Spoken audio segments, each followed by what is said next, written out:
గడిచిన ఎన్నికల్లో రైతులకు మాయమాటలు చెప్పి అమలు చేయలేని హామీలు ఇచ్చి గెలిచాక కూటమి ప్రభుత్వం వారి నాటి విరిచిందని పెందుర్తి మాజీ ఎమ్మెల్యే అన్నంరెడ్డి ఆదిప్ రాజు ఆరోపించారు. సభవరం వైఎస్ఆర్ కాంగ్రెస్ పార్టీ కేంద్రీయ కార్యాలయంలో ఏర్పాటు చేసినటువంటి మీడియా సమావేశంలో ఆయన కూటమి ప్రభుత్వంపై విరుచుకుపడ్డారు.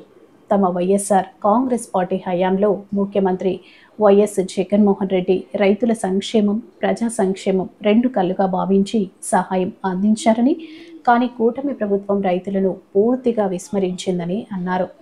అకాల వర్షాలకు రాష్ట్రంలో పంటలు నష్టపోయిన రైతులకు ఎలాంటి సహాయం ప్రకటించలేదని, ఇది రైతులకు అన్యాయం చేయడం కాదా అని ఆయన ప్రశ్నించారు.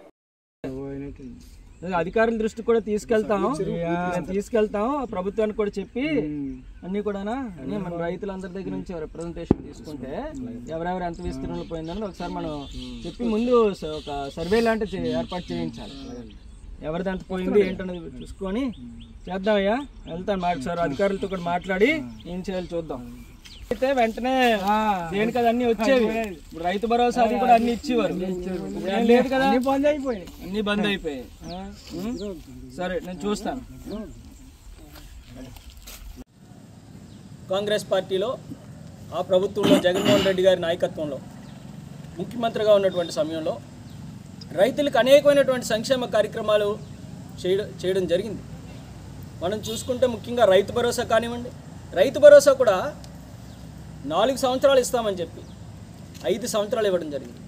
అది కూడా 12,500 ఇస్తామని చెప్పి మేము ఎన్నికల సమయంలో హామీ ఇస్తే దానికి మరొక 1000 రూపాయలు కలిపి 13,500 లెక్క 4 సంవత్సరాలది 5 సంవత్సరాలు ఇవ్వడం జరిగింది అంటున్నది కూడా గమనించాలి. ఇస్తామన్న దానికన్నా ఎక్కువగా ఇచ్చాం. రైతులకి ఇన్సూరెన్స్ ఏదైతే ఉందో పంట నష్టాన్ని బీమా డబ్బులు కూడా పూర్తిగా ప్రభుత్వమే భరాయించి వాళ్ళకి బీమా కూడా చెల్లించినటువంటి సందర్భాలు కూడా మనం చూసాం. ఇలాగ అన్ని రకాలుగా కూడా ఉచిత విద్యుత్ కానివ్వండి, అన్ని రకాలుగా కూడా రైతులకు అండగా నిలిచినటువంటి ప్రభుత్వం వైఎస్ఆర్ కాంగ్రెస్ పార్టీ ప్రభుత్వం అయితే ఈరోజు రైతులను పూర్తిగా నట్టేట్టు ముంచినటువంటి ప్రభుత్వం ఇవాళ ఉన్నటువంటి కూటమి ప్రభుత్వం.